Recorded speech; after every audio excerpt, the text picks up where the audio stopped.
নমস্কার, বাংলা স্ফিয়ারে আজকে রাতের শেষ ভিডিওয়ে আপনাদের সকলকে স্বাগত জানাচ্ছি।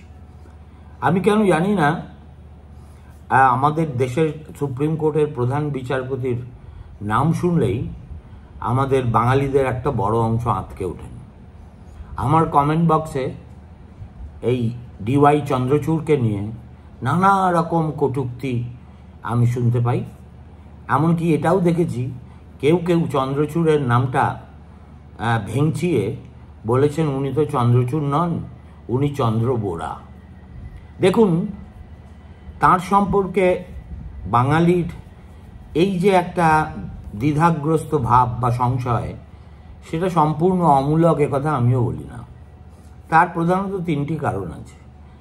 একটি কারণ, আজকাল বিশ্বাসযোগ্যতা, এমনকি বিচারপতিদের বিশ্বাসযোগ্যতাও এমন তলানিতে এসে ঠেকেছে যে সুপ্রিম কোর্টের প্রধান বিচারপতির সদুদ্দেশ্য নিয়েও মানুষের মনে প্রশ্ন জাগে।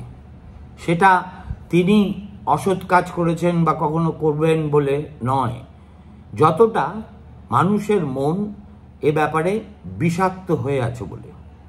দ্বিতীয় কারণ, চন্দ্রচূড়ের কোর্ট থেকে কলকাতা পশ্চিমবঙ্গ সংক্রান্ত অনেকগুলো মামলা হয় শুনানি হয় না, নতুবা অনির্দিষ্টকালের জন্য পিছিয়ে যায়।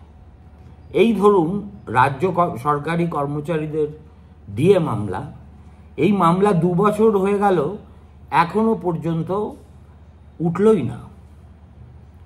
এটা একটা সত্যি খুবই রহস্যজনক ব্যাপার।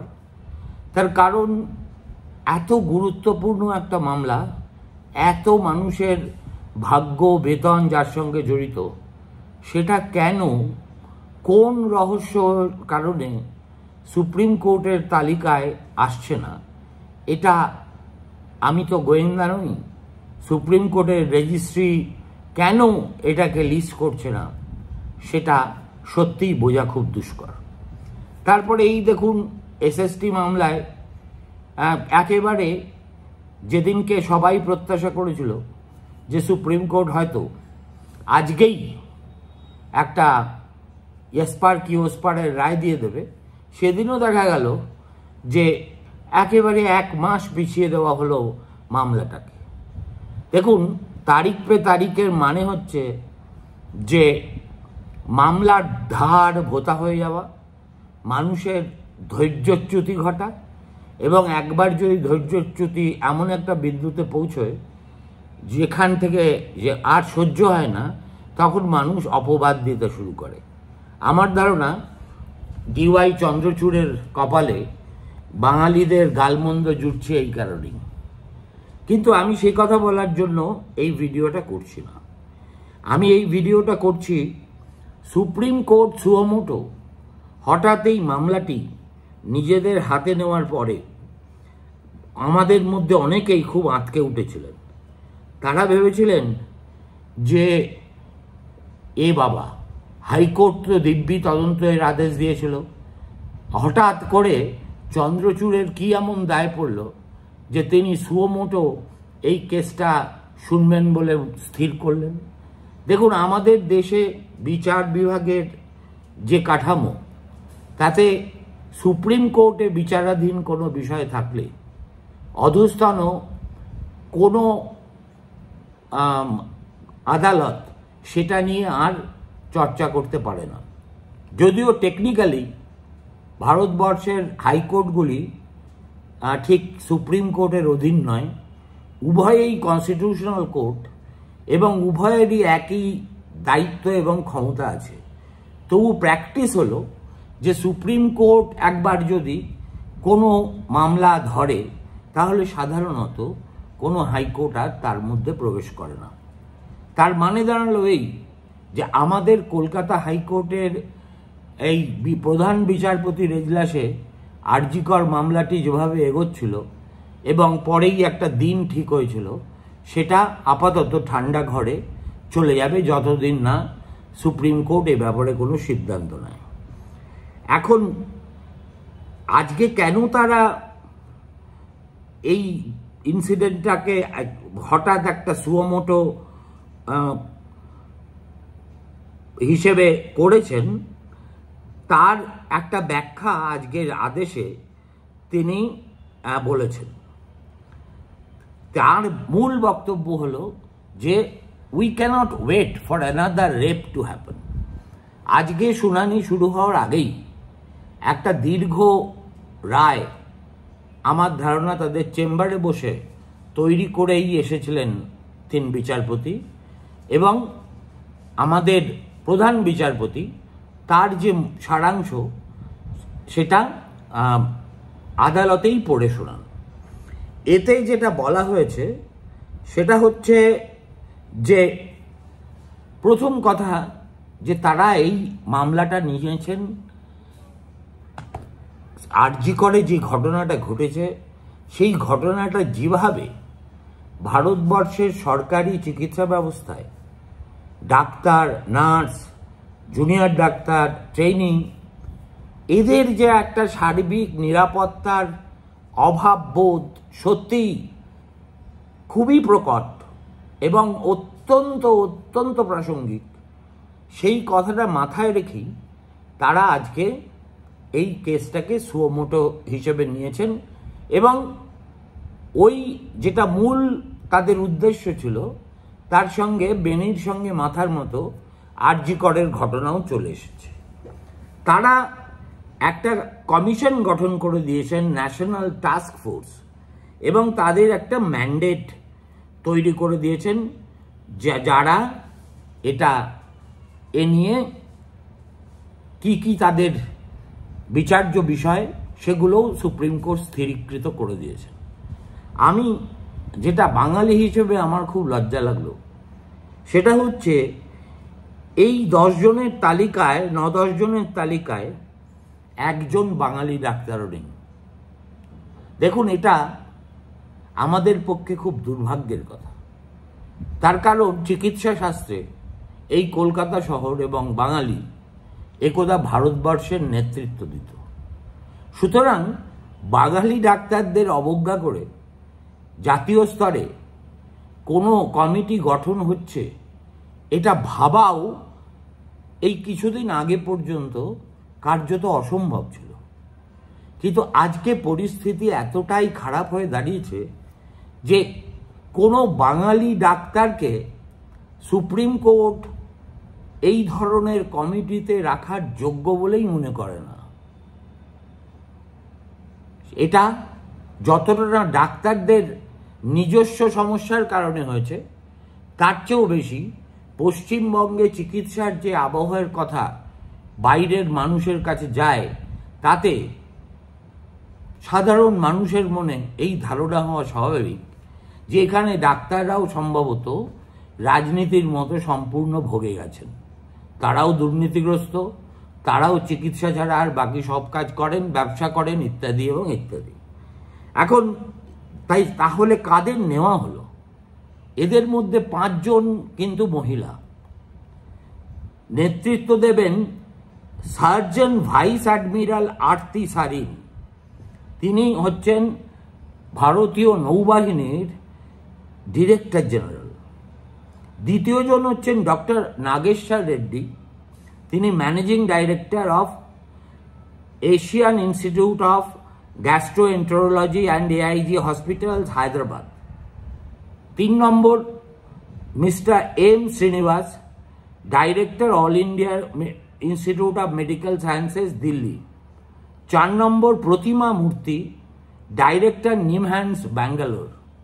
5 নম্বর Gobardhan Dutta Puri, executive director AIIMS, Jodhpur. Saumitra Rawat, chairperson institute of surgical gastroenterology and member board of management, Ganga Ram hospital, Delhi.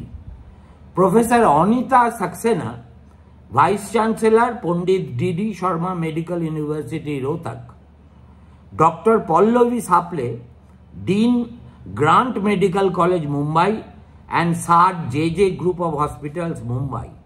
Padma Srivastava, former professor neurology department, AIIMS, Delhi, and currently serving as chairperson of neurology, Paros Health. এবং এদের সঙ্গে cabinet secretary health secretary, chairperson of the national medical commission এবং national board of examination, যারা পরীক্ষা গ্রহণ করে মেডিকেলের, তাদেরও দিয়েছেন। এবং তাদের যে ম্যান্ডেট তৈরি করে দিয়েছেন, সেই ম্যান্ডেট এসেনশিয়ালি নিরাপত্তার প্রশ্নটাকে এই ডাক্তারদের সবচেয়ে বেশি গুরুত্ব দিয়েছে। বিশেষ করে যারা নাইট ডিউটি করে তাদের বিশ্রামাগার বলে কার্যত যে কিছু নেই, সেটা তার কোর্টও স্বীকার করেছে।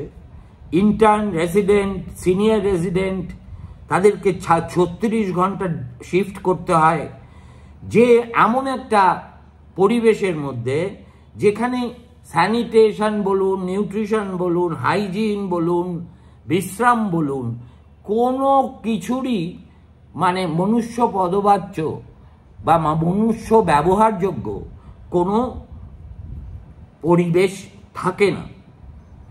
তার চেয়েও বড় কথা যে একটা কোনো ইউনিফর্মিটি নেই এইসবের ক্ষেত্রে, অর্থাৎ একটা স্ট্যান্ডার্ড ন্যাশনাল প্রোটোকল এ ব্যাপারে থাকা, তৈরি হওয়া খুব জরুরি।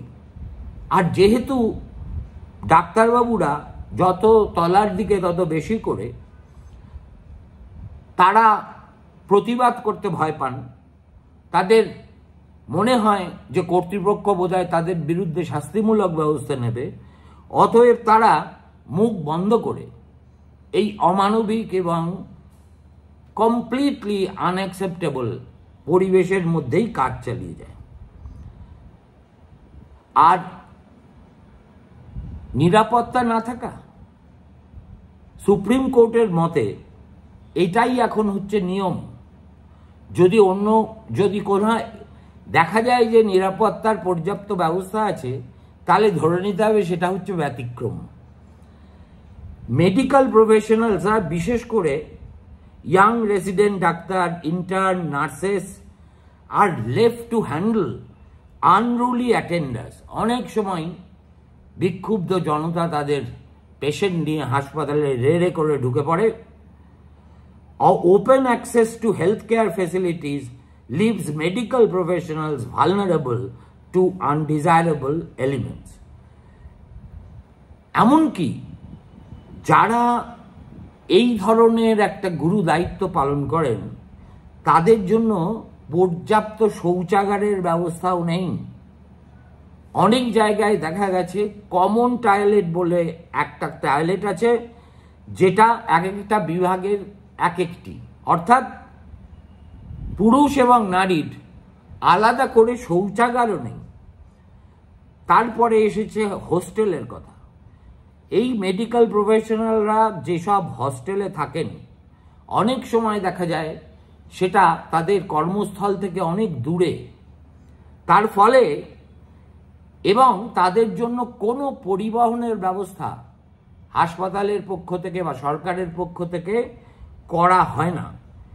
তার ফলে যেটা দাঁড়ায় যে even within the precincts of the sprawling spaces of public hospitals, there is either inadequate or no transportation facilities for the safe commute of professionals.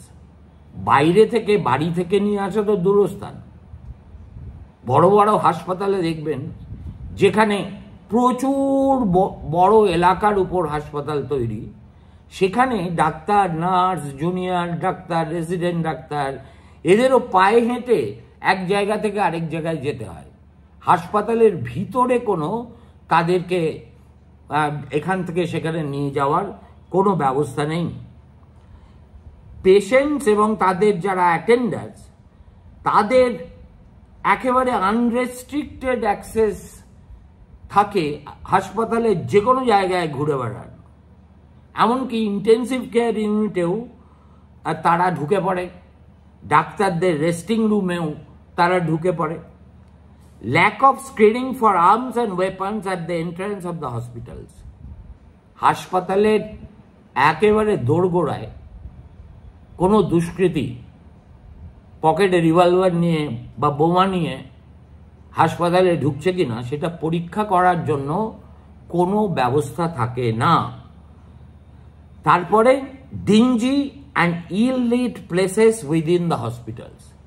হাসপাতালের ভিতরে একবার তাকালে মনে হয় যেন কোনো একটা অন্ধকার জগতের মধ্যে এসে পৌঁছালাম। টিম টিম করে আলো জ্বলছে, অনেক জায়গায় একেবারেই অন্ধকার। Medical professionals have to shoulder the responsibility of being both medical and emotional caregivers to patients and their relatives.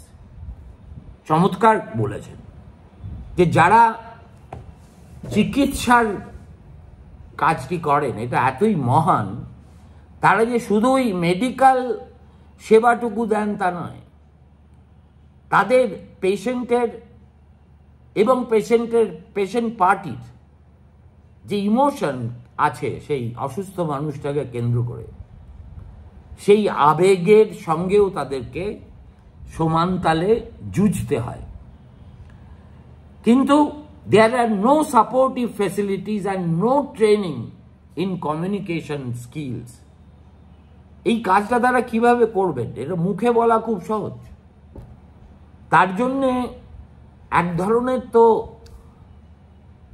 প্রশিক্ষণ থাকা খুব জরুরি, যাতে how to tackle patient and patient parties and with their emotions সেটা এদের করায়ত্ত থাকে। আর ফাইনালি বলেছেন যে certain spaces within hospitals such as the intensive care unit and emergency wards are prone to a greater risk of violence because of the severity of medical conditions of patients in these departments. বলছে এইসব জায়গায় এরা আমাদের দৈনন্দিন অভিজ্ঞতা। কারুর যদি কিছু ঘটে যায় আমরা সবাই মিলে দৌড়ে প্রথমে এমার্জেন্সিতে যাই, তারপরে যেসব পেশেন্টের অবস্থা খারাপ তাদেরকে নিয়ে যাওয়া হয় ইন্টেন্সিভ কেয়ার ইউনিটে, সেখানেও আমরা ভিড় করি। কিন্তু এর দুটোর কোনোটাই যে আকাঙ্ক্ষিত নয় সেটা আজকে সুপ্রিম কোর্ট বলে দিয়েছে।